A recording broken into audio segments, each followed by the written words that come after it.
Now you're living in Dallas now, right? I reside in Frisco, yes. Frisco, right, right. Oh, and I love Okay, that area. yeah. Hmm. So we're gonna get ready in a minute because I just want to. We already on. So We are live now. yeah. But I just want to make sure you knew that she was a relative of mine. Oh, I saw Renfro. I Yeah, Yeah. assumed already. yeah.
Okay, that was quick. Eh, that was a I don't cool know what I three. don't know what happened. They just cut off. Okay, so let's get started with our show. All right.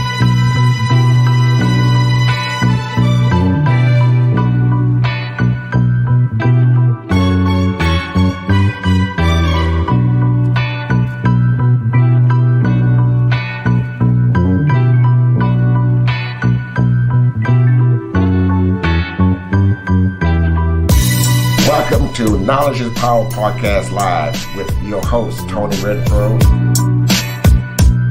and my co-hosts LaDonna Sherwood and Francis Larkins. Knowledge is Power Podcast Live starts now.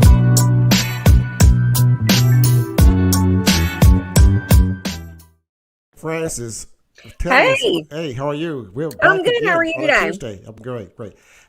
We've got a special guest tonight, and we are going to be discussing National Domestic Violence Awareness Month with a relative of mine, a distant relative of mine, LaNelle, um, Renfro Faulk. I got that right that time, didn't I? You got it. All right. Well, would you tell them about the NAACP Youth Council Golf Ab- Tournament? Absolutely. I am proud to say that the NAACP of Beaumont and the Youth Council is hosting its first annual Lafayette Spivey Juniors Golf Tournament, and it is scheduled for in a couple of days, actually, October the 9th, 2021. Pre-registration is $65 for one player and $260 for a team. As far as we know, there's still teams and spots available, so sign up. Registration is $75 for the first player and 300 for a team.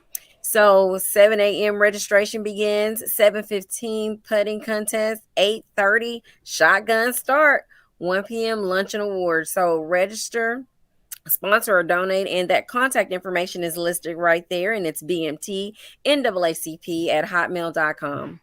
All right, thank you so You are much. so I'm welcome. trying to figure out where am I now. I'm switching behind the screen on so much, so I'm going to go back and read. You I just got have to. so much going Yeah, I'm on. going to read this because I could not. Do it. I could not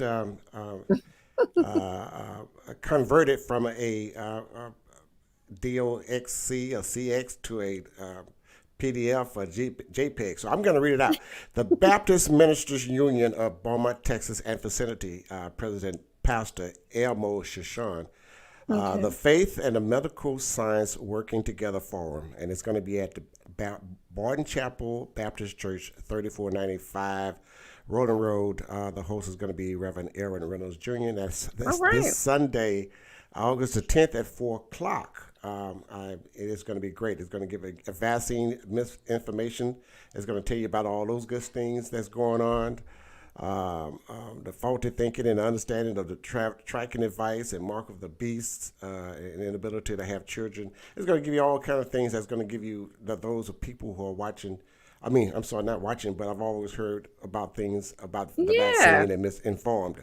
So they're also going to talk about God gives us the freedom to choose, and they're going to explain the social media versus science. What are you going to do? The choices, and taking the vaccine effect community and how you live. So that's going to be great. That's going to be this Sunday, the 10th. And also remember, if you're going to attend, the temperatures are checked and mask and social distancing will be enforced at this event. It's going to be a great event. If you can find this information on Knowledge is Power podcast page, and you can share it and print it and move on. All right. So I thought I heard so. Yeah. All right. So now I'm going to bring my. Look, wait a minute. What is this? Who is this? What? Oh, I can't say nothing. I was MIA on Sunday. Yeah. So, hey, how are you? I don't know if she can hear us. Hey, I was. Can y'all? Yeah. I was picking up prints, and I'm still running around. But anyway, I'm here. Okay, great. We're great. Knowledge is Power Podcast Live is now on Facebook, Spotify, YouTube, LinkedIn, Twitter, Apple, iTunes, and quite a bit more. Okay, so let me bring out our guest, and there she is, my favorite cousin. Another one of my favorite cousins. That's LaNelle Renfro Faulk. So let me ask you this. This is the first time you and I have met. Yes. On this podcast. Lord have mercy. We met 10 minutes ago. Lord have mercy. Yes. You can tell her Renfro, huh? I'm telling you. We step out there now, but we don't take no mess. Yes. Yes, ma'am. We're here tonight, and I'm gonna let my ladies, my co-hosts LaDonna and Francis, is going to really host this show because it's about National Domestic Violence Awareness, and also we want LaNelle to just kind of tell us a little bit about her foundations, and it's called We Are Survivors Foundation. So, I'm sorry, I didn't know if I needed to jump right in there. Jump right on in, cousin. Okay. All right. Well, yes, thank you so much first off for having me on here because anywhere that I can jump in to try to help educate and talk about this topic is a plus for me and my organization and the others that are out here doing the advocacy. So I thank you first and foremost for having me on the show. I want to say hello to the ladies. We Are Survivors Foundation. Yes, that is the organization that I work with, Crusades again for domestic and family violence. But we are survivors. When you really hear that, you think about the fact that we survive a whole lot of everything. So although our organization stands on that platform, we get inquiries for a lot of different things that people are going through out here. But yeah, Domestic Violence Awareness Month is in October, and it's always been a hot topic as far as needing to spread the word and needing to just end it. But the pandemic has increased numbers dramatically. So now more than ever, do we need to band together to spread the word. Okay. So with this organization, We Are Survivors Foundation. Mm-hmm. So you mentioned earlier behind the scenes that you were a board member. How did you find your way? What pulled your heartstrings to this organization? Yes. So everybody on the board is actually survivors, and that was not by design. We just gravitated towards one another. The president of this organization is Dr. Wanda McKinley. And I own a couple of other businesses. So in reaching out to her and wanting to donate one of my services to something she was speaking at, we kind of connected and we just really took off from there. I was enamored with her story. She's gone through 24 years consecutive abuse by her father and stepfather. So listening to her speak, I mean, a pin dropped, and my heart I have a domestic violence background as well. It was very easy for me to say, hey, put me in the game, coach.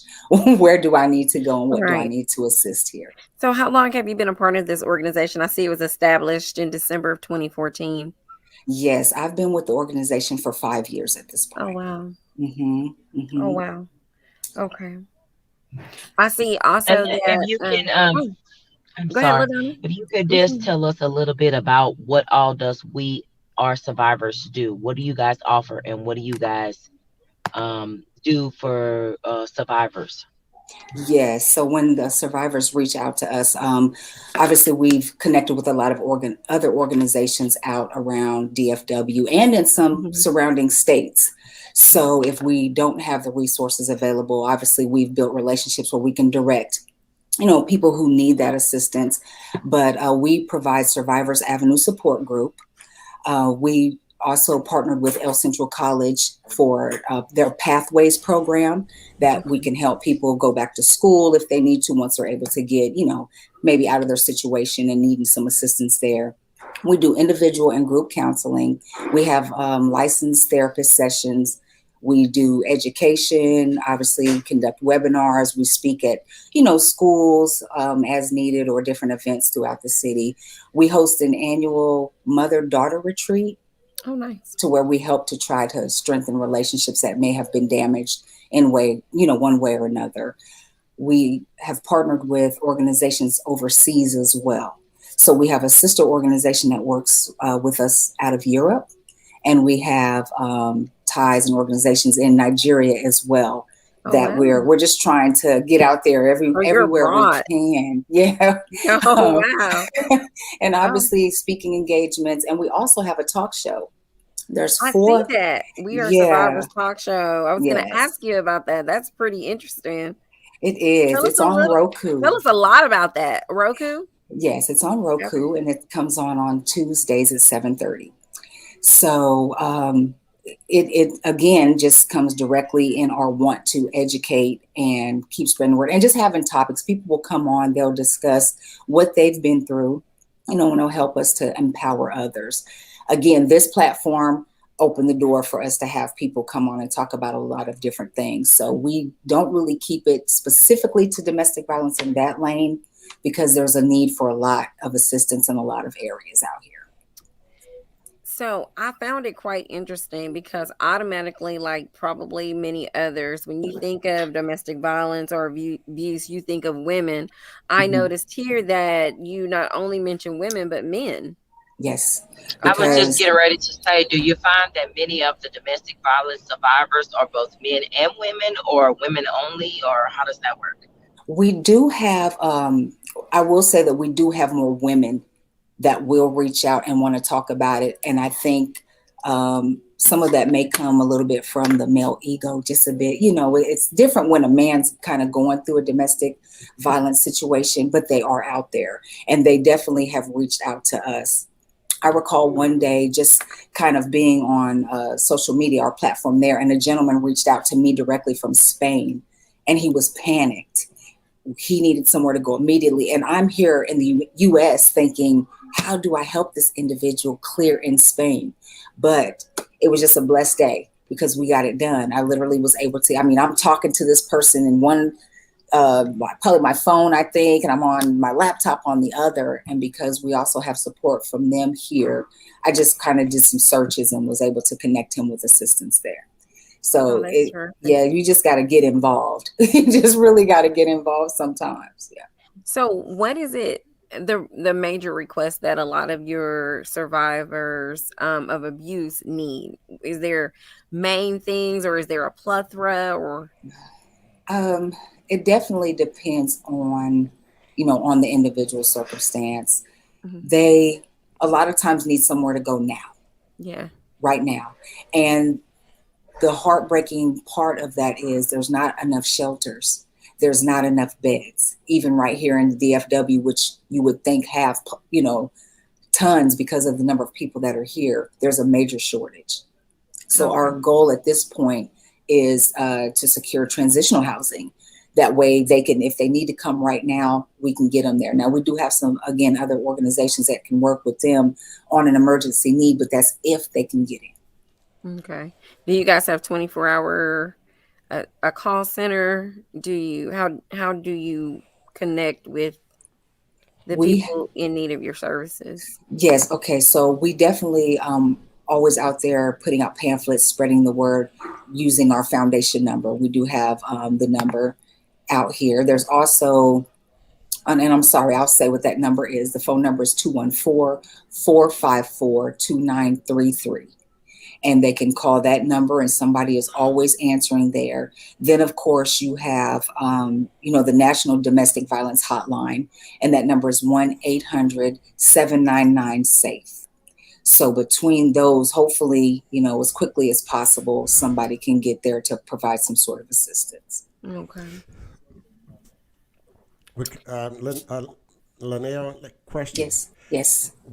Are you a witness of domestic violence? Not only have I witnessed it, I've experienced it firsthand, and different types. Right. And you know what? And the reason I'm saying that, I have never said this before, never said it before, and I can say it now. But I grew up in a domestic violence surroundings as a child, and there was no support system. And as a kid growing up, and nobody knows what goes on in everybody's house. You say, oh, that's a beautiful family. They got together, they're doing this and they're doing that. But I grew up in a domestic violent house, and my mother, all she can do is just get that ass whooping, and we all go to bed. We couldn't, the only support system, we had to run to my grandmother's house, her mother's house. But I wouldn't want that on anybody to grow up into, because it affects you mentally. It does, yes. And I promised growing up, and that's what I'm growing up, I said I would never, ever be that type of person. I'm never going to live my life that way. And I catch myself sometimes, it crossed my mind. Now, I am 66 years old. I don't have a memory like I used to. I can remember things that happened in life, and I did so much in life. But I can remember those whippings and those domestic incidents that happened in our household that kept a bitter taste in my mouth. And I applaud you for what you're doing, because now today it's no excuse for a woman or man to accept domestic abuse, because there are outlets, there's their support system that they can go to. I just think that sometimes, Tony, being in a domestic violence situation, it's not that there's not an excuse. Sometimes people really believes that the situation is hopeless. They believe this is how domestic violence actually takes place oftentimes, is that they believe there is no other option, or this is the best option that they're in, or sometimes that their options are few, or that they will not be believed, or that they will not be received, or that life cannot continue without this person. That's why these particular programs are very important. Right. And I'd like to add to that, like, domestic violence is defined as physical, emotional, psychological, financial, and stalking or sexual harm. So you have to think of how many areas is that being pulled from, as this person is victimizing someone else. It's layers upon layers. So oftentimes the victim, it's a warped sense of love, first off, and then secondly, you've got all these other things coming at you. Like she said, you might feel like you can't get out. You don't have the financial means to get out. He's going to find me. Somebody's going to tell him there's no safe place to go. I've got these kids. What am I going to do with these 5 kids? Hopefully that's not the case, but it's so much that will keep a person stuck in that position. Well, I was jokingly saying that, but I just couldn't imagine, feeling not so much as desperate, but just having no other alternatives but to stay in that situation. So it's really good when you have people with the heart to, to organize such a group such a meaningful group as what you're a part of, I just think it's it's awesome. Because those, I mean, again, I can't imagine it, but if I felt hopeless, if I felt like there was no place for me to go and no one to turn to, no one I could trust, I mean, it's good to know that organizations like yours exist. And you guys are based in Dallas, right? I hear you say DFW. Yes. Yes, Yes. yes. So our target audience is here in Beaumont, Golden Triangle, and the surrounding areas. Do you guys have a partnership with anyone in our area locally, for anyone that may be watching, anyone that may be afraid to speak out about it, and he it just so happens to hear this tonight? Yes. No, and I'm sorry. No, we don't have partnership there, but we are open to that. Anyone who feels like, I mean, we are totally welcoming to anyone who, I won't say as far as board, because you do have to have qualifications to be on board. Right. But, as far as team members and, people out there who are kind of what we can consider our own whistleblowers that can let us know if other people need help. We will do the best that we can from this area, but we would love a partnership with other organizations there. Okay. And I know that locally we have Gina and Regina who own the salon that have a nonprofit, a Heart for Purpose, and they work with domestic violence survivors. I don't have their phone number right off, but while I'm on, I will look for that just for somebody locally Who to is it? have an organization. Is it Deluxe It's Chavos? Gina.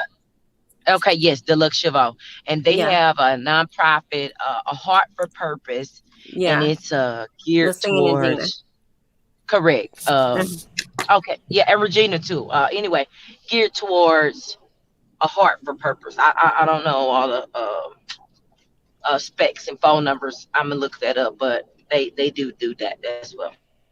If you ladies are listening, put your contact information in the comments.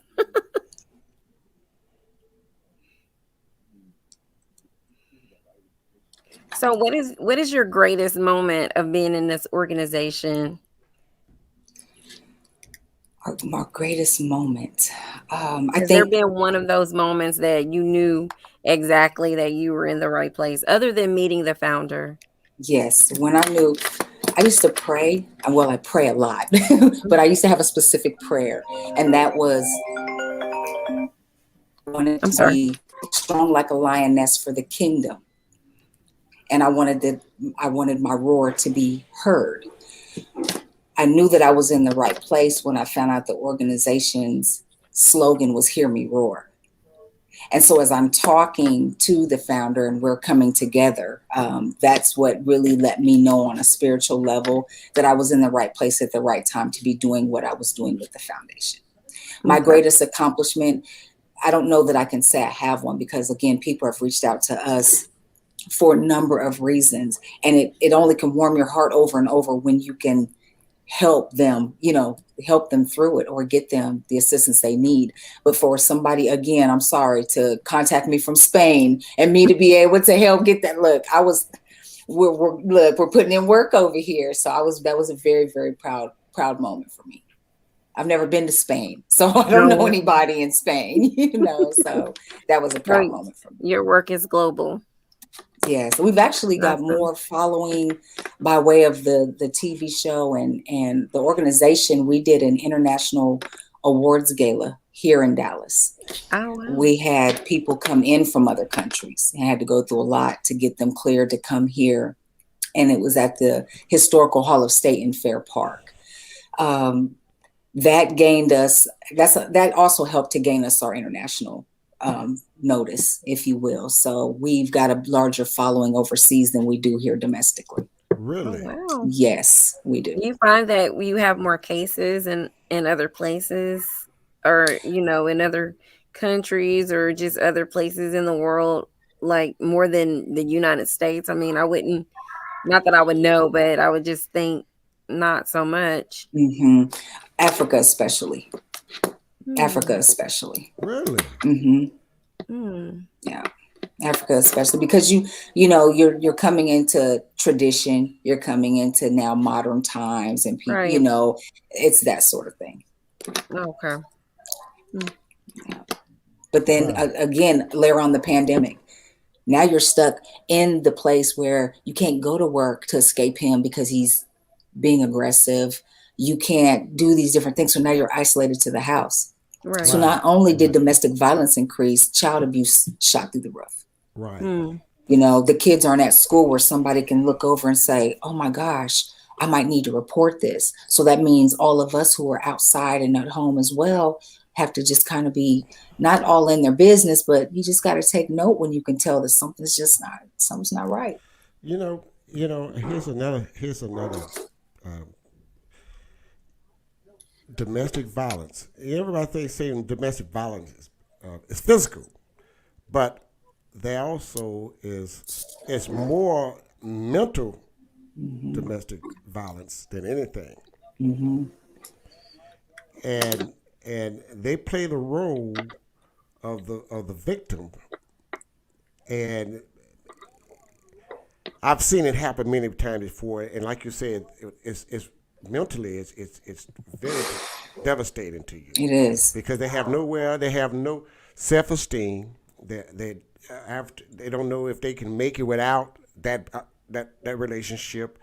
I better stay here because I don't know how I'm going to live. But it's not that. It's just not that way. Like you said, a little bit hopeless. You know, you have to just want to keep the faith and know that something better is out there for you.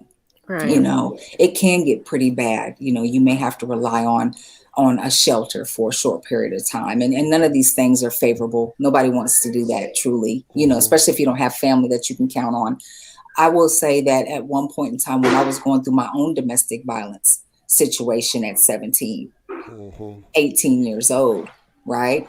I would go flee to family, but because family loved him, and I come from like 8 direct women as sisters from my grandmother. Right. So they would, you know, in that space, it's a thing of, well, you have a man, he's working, he's taking care of home, you just need to go home. And I'm like, this is not right. Like something is really wrong. Cool way of thinking. Something is really wrong. So, you know, you can't, a lot of times, you know, he smooths his way. Oh, I just love her, you know, and I need her to come back home and these things or whatever. But yeah, if you don't have somewhere that you can go, that you just feel safe, yeah, you will oftentimes be stuck right there.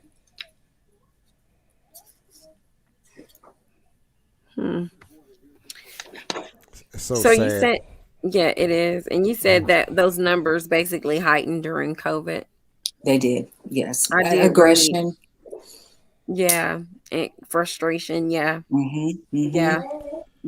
So right now,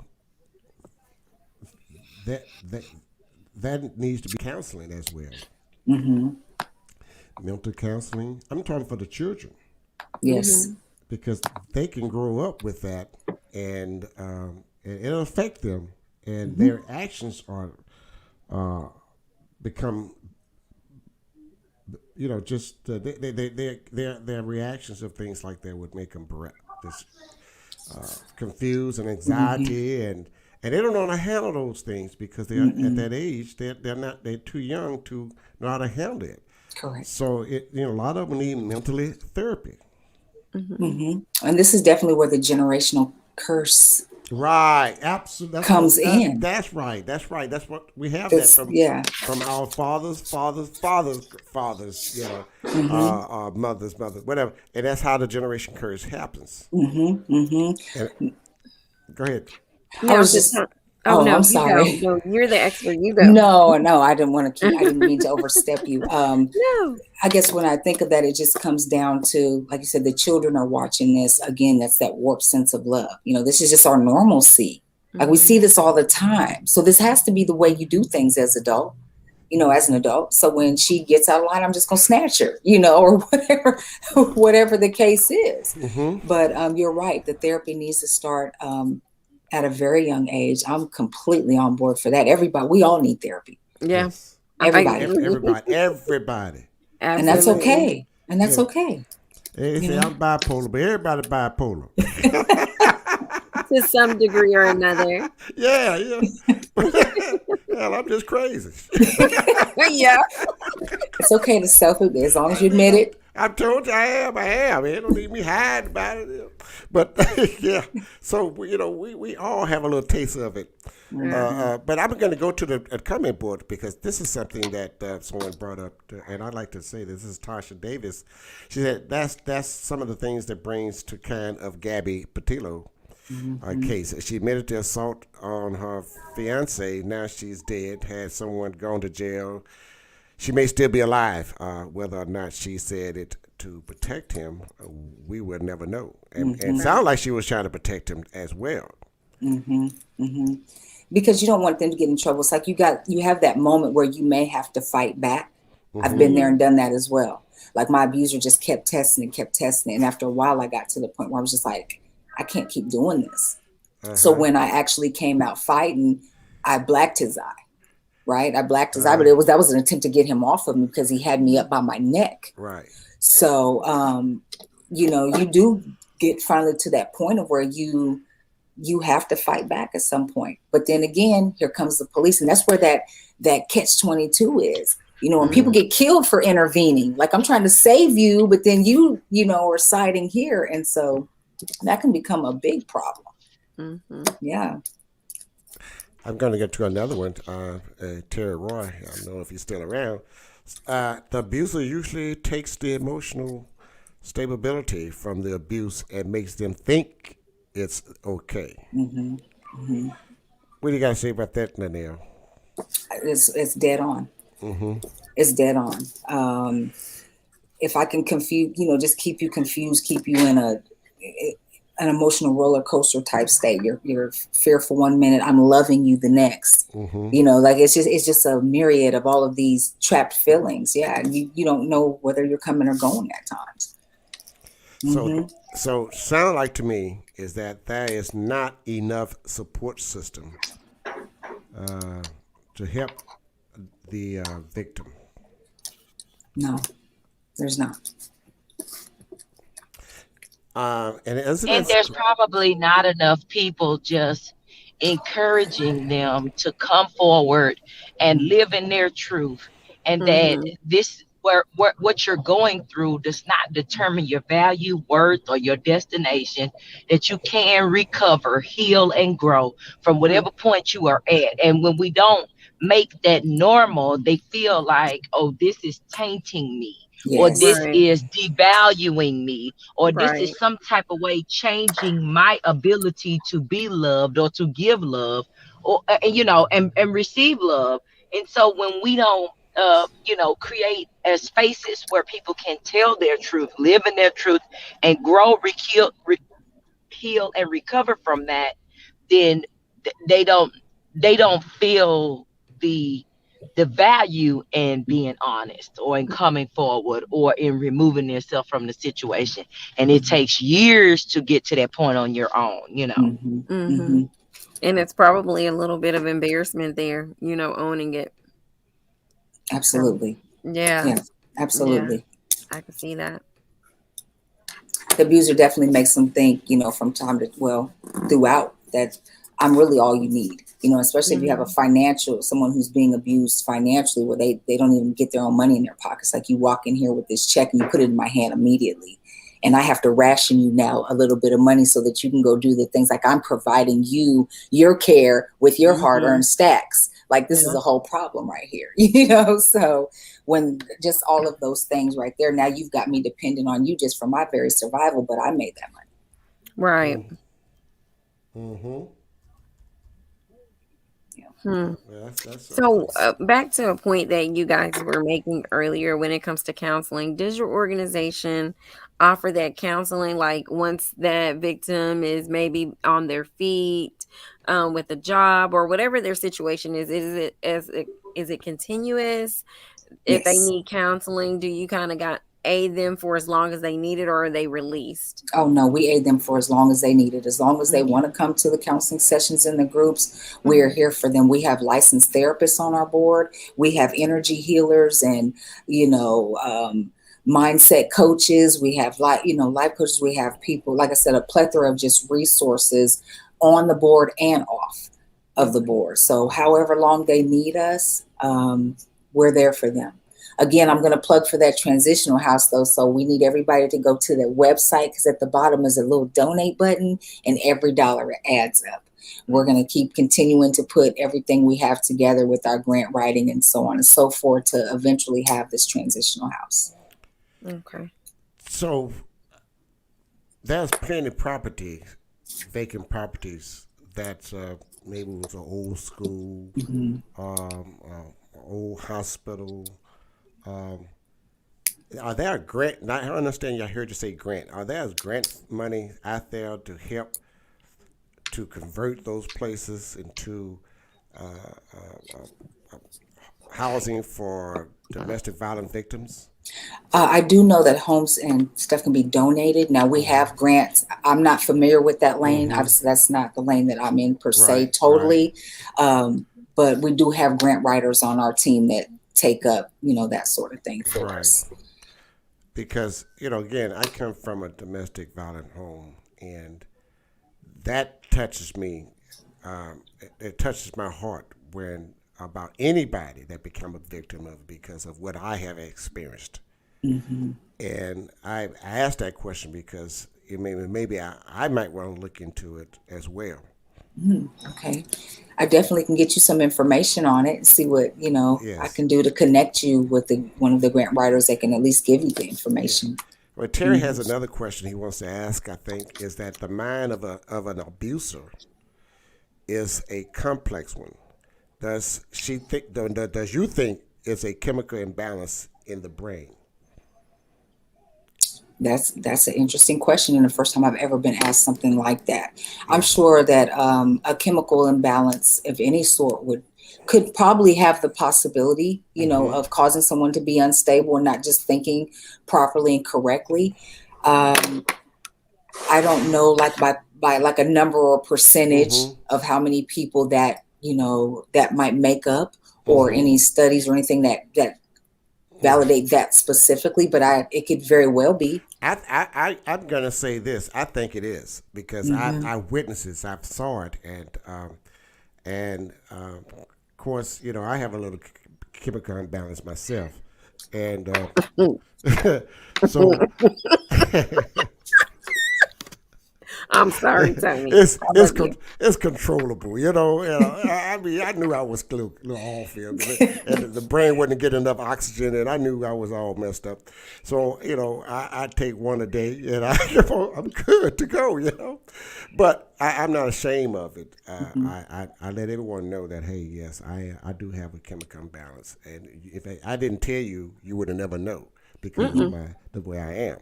I take care of my business. In other words, I take care of my medication every day. It's like I take one pill a day, and everything else go away.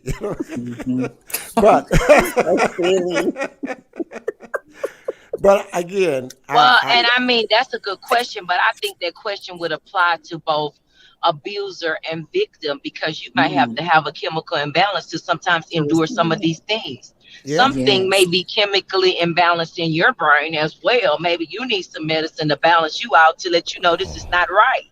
Right. There you go. Right. All right. Very good. Very good. Right. And one thing about it, and I know it's because I'm saying when a person with a chemical imbalance does things, and then it's nobody's fault but yours, not mine.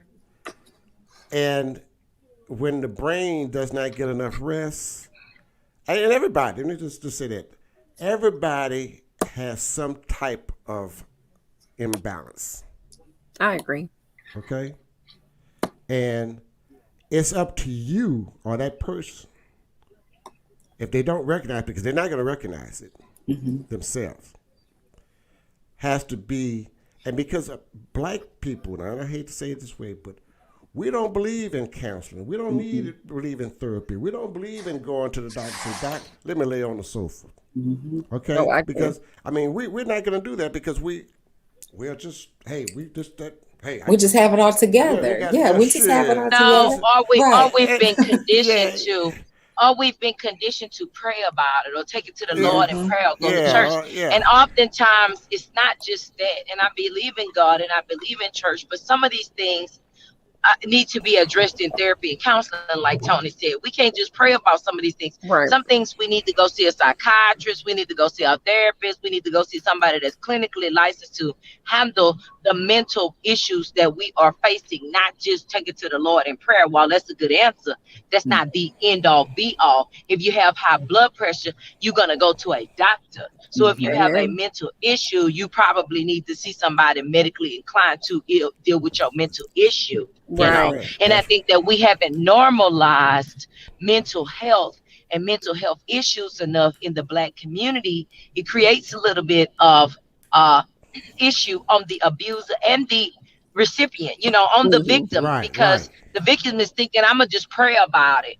And I mean, but God might have just sent you a boat, a train, and a plane to get out of the situation, and you ignoring it because maybe you got some type of imbalance too. Right. Right. So, and it starts at a young age too. It starts young, and them can't grow up to be crazy than a road lizard, you know. But, and a lot of times it's learned behavior too. Right. You know, like I said, when you come from the household that's acting like that, and they see that all the time, you know, they come to school, they don't know how to manage anger. They're frustrated. I mean, that happens though with kids now. I mean, it's so much. I feel like there's just a sensory overload of things going on. You constantly have the TV going, you got the games going, and I'm just speaking as far as the kids right now. You got the games going. I know my nephew, I would go in there and have to pull him off, and the whole time he's playing something where he's just blowing people's brains out, you know, and just this game is like way too much. So I feel like it's just a whole bunch of things that can put these kids in a state of where they just are frustrated and they have anger management issues. Absolutely. I agree with you. I agree with you. So, you know, but as a witness, I am truly into defeating this, if I can, may I say. You know, and I used to ask myself all the time in prayer, you know, I said, Lord, why did you put me with this illness, you know? And I would pray for it all the time because it was uncontrollable, you know? I was a good guy for 3 hours, and I was a hell of a guy. I was a red hellraiser for the next 15, 20 minutes, and like, ooh, did I do that? And hey, everybody, how you doing? Everybody's good? Like, it's nothing happened. But it reminded me, I reminded myself, and it reminded me, wait a minute, you acting just like back then when you were growing up as a child. You acting like your dad. Do you want to grow up that way? And I caught myself, and I seeked help. And that would save me. Because at my age, back then, they didn't have the medication to help you. I mean, they'll say you just half-ass crazy, you know. But you just putting on, or you just acting like that. You acting like your dad. You just like your daddy, you know. But I knew that I didn't want to live that life. And anybody around me, I wanted to be loving and peace, and I just couldn't stand that, and I hated it, and I seek professional help on my own to make sure that I was taken care of. And today I can say, hey, yes, I'm good to go, you know. But like I said, I got to take that one a day, one a day. And so I would tell my dad, you know, and when I got older and he was older and he had slowed down and he was changed his life and he was in the Lord, he was crying. And I would tell him, I said, you know, have you ever thought about going to see a psychiatrist? He said, for what? Ain't nothing wrong with me, something wrong with you. You know? They didn't believe in it, you know? No, not at all. No. The whole family was crazy. You know, all of them. Liniment and turn time. LaNelle, you know you're Renfro, you know.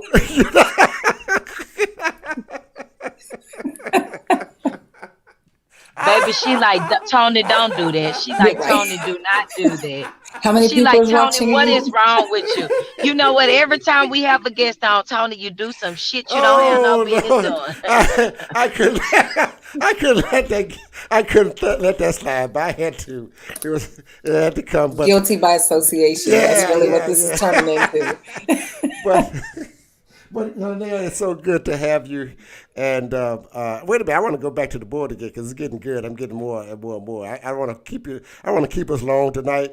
But let me go here to let's say here the domestic started when you was dating. When now domestic abuse wasn't started when I was dating. It must have happened when you was dating Kim. No, I don't understand that one. Domestic abuse starts when you're dating. Oh, it starts when you're dating. I don't know. Did it start with you were dating LaNelle? I mean, it can start really at any time if you get with the wrong, you know, you get with the wrong somebody around you. So I would agree that that's true as well. Mm-hmm. Yeah. Well, we have to teach the kids the warning of this, and Yes. any type of not just physically, but any type of mentally abuse can affect a child or a spouse. It doesn't matter. It's not prejudice. It can affect anybody, and any dramatic drama. A kid needs to see therapy. I need to seek therapy. Period. I don't care. I don't care how bad it look. It doesn't look bad. It looks good when you go and see about therapy. And I want to encourage those who have a child that has witnessed it, and is growing up, and you don't want your child to be a common copy of that. I would suggest that you seek therapy. Seek that child's therapy. You might need to seek therapy too. Okay. Yeah. I mean, the spouse. I mean, the parents need to seek therapy. I know if that therapy was around when I was around, I'll still be. It's not too late. It's never too late. No, it's never too late. It's never too late. You know, I'm bypassed the sofa duty. You know. But anyway, guys, it's wait a minute. I have somebody here that this looks good. I'm gonna do this. You know, Kim Bruce R. Dixon. She said my grandfather was abusive. My grandmother saw signs when they were dating, but she did not know to pay attention to the signs. Baby, I'm gonna check those signs out. I think because they start out maybe sporadic. You know, like how when you're in love, like you really don't want to make anybody mad off top anyway. Right. So, you know, you're having this good time, it's fun, but then something will happen. And then like in my case, the first time that it happened was he pushed me. You know, he kind of pushed me and I was like, did he mean to do that? You know, Right. or whatever the case is, but I thought surely he didn't mean to do that. You know, and drugs also fueled him behind the scenes. He would get upset because he would disappear for a few days here and there at a time. And just even out of genuine concern, like, well, where have you been? You know, anything could have happened. Then I'm getting jacked up. I'm asking too many questions. And mind you, this individual was 10 years older than me. I was 17 at the time. Oh, yes, he was. And so, the warning signs, they're definitely there. I can leave some here if you'd like. I can run through a list of some of the warning signs. One is telling you that you never do anything right, kind of always coming down on you, right? Just giving you the verbal negatives, showing extreme jealousy of your friends or time you spend away from them. Like you can't go anywhere really, you know, you get questioned just beyond belief for this 5 minutes that you're not in that person's presence. Preventing or discouraging you from spending time with friends, family members, or peers. Absolutely. That comes from me needing to isolate you. So if I isolate you, then I can do whatever I want to you. And half the time, you know, your family's not going to come looking for you because you haven't been around or you're not really talking to them, that sort of thing. Anything insulting, demeaning, or shaming you, especially in front of other people. You know, want to dominance, control, want to exhibit that in front of others. Preventing you from making your own decisions, including about working or attending school, controlling your finances in the household without discussion, you know, taking your money away from you or refusing to provide money for necessary expenses, which we talked about a little bit earlier, pressuring you to have sex or perform sexual acts you're not comfortable with. No is still no at some point, you know, regardless of when it's said, that's just what it is. Pressuring you to use drugs or alcohol, keep you in an inebriated state, then you can do whatever, you know, you're going to do what I tell you to do half the time anyway. Okay. Intimidating you through threatening looks or actions. I got good with that. Like he would grab me by my throat, or I remember the first time he just hauled up and punched me in my mouth, and sent me over a coffee table. So by the time I got over the excruciating pain of this migraine, you just gave me. Now, if we're out and you just kind of even give me a certain look, I'm not going to say anything. I'm not going to react to that. And luckily, let me tell you, I'm one of the lucky ones, because, honey, it didn't take too many times of that. I wasn't the one who, just stayed in that for consecutive years. I know I had to go. Insulting your parenting, threatening to harm or take away your children or pets. That was his next recourse of action with me, because we had a daughter during that time. Now I'm 17 with the baby. Wow. So in my mind, I don't know how I'm going to take care of her. I want her dad there, because my dad, was kind of in and out. Love him so much. But that's just a cycle. Right. Easily just to accept it. Right. Intimidating you with weapons, guns, knives, different things like that. And destroying your belongings or your home. I'm working hard for it. You're tearing up everything that I'm trying to accomplish. Keep me feeling like I'm being set back all the time. It still feels, like you said, embarrassing. It's a blemish. I don't want to talk about it. I worked for you, still in my money. I can't replenish it. So those are some of the warning signs. And even with these younger kids, well, they grow up into that if they don't get the proper counseling. But it's just watching the kids too, for things like, if you're getting called to school all the time, because the best thing that your son can do is fight every time he has a problem, then yeah, we need to get this young man in therapy, figure out what those triggers are. Why is he so mad all the time? Right. Why is he so mad? I'm really hoping in this day and age where we're now, everybody's enlightened, everybody's healing, everybody's got a life coach, everybody, I'm really hoping that it might not be immediate, but the wave of like people getting into meditation and just that self-reflection, and just, I'm really hoping that we see, I'm sorry, I thought that was that we see that turn around. It's going to take, like the generational curses obviously have been set. So now I'm hoping that this self-awareness period that we're all being enlightened to, it's not going to be now, but it's going to set the stage maybe for people to understand therapy is being talked about a lot more, meditation to calm your nerves, and different outlets are out there. So I'm just hoping that this is the beginning of the movement that's going to kind of help, along with God being by our side and prayer and all these other things that we know how to do, that eventually we'll see some sort of turnaround in these numbers. Yes. Amen. I'm hoping for that as well. Our time is up, and I appreciate you, cousin. Oh, thank you. LaNelle Renfro Faulk. She is from Fresno, Texas. She's on the board of We Are Survivors Foundation, and also an advocate for the National Domestic Violence Awareness. We appreciate you, and we would love to have those who watched and listened to it to share it with those their friends, neighbors, and loved ones, because it is very important that we kind of try to prevent a lot of this from happening, and not only that, to educate you as well. For the month of October, we have so many things going on Knowledge is Power podcast this month. We've got guests that's going to be joining us from the Breast Cancer Month and Breast Cancer Month. I'm sorry. And I think we're going to have the Blindness Month as well, right? Yes, we're going to have an advocate. Yeah, the blind. Yeah. We're going to have that. And we're going to have guests here every week on those three topics. So, again, thank you, LaNelle, for joining us, and I hope you join us as well. Any lasting words? Nothing. Any closing words? No closing words. Just take care of each other. Yes, we are here only for a short time as it is, so right, we need to really love on one another. That's right. That's my favorite. That's my favorite word, love. I just love. I have a passion to love. And if I can't do that every day, it ain't me. Okay. So I try to love and care. I got, we still have faults. I have my faults, but Lord, I just love to keep loving with it. Me too. I love people. I love it, baby. I love it. Because I'm about to ask you, because, we down the line now, though. We ain't that close.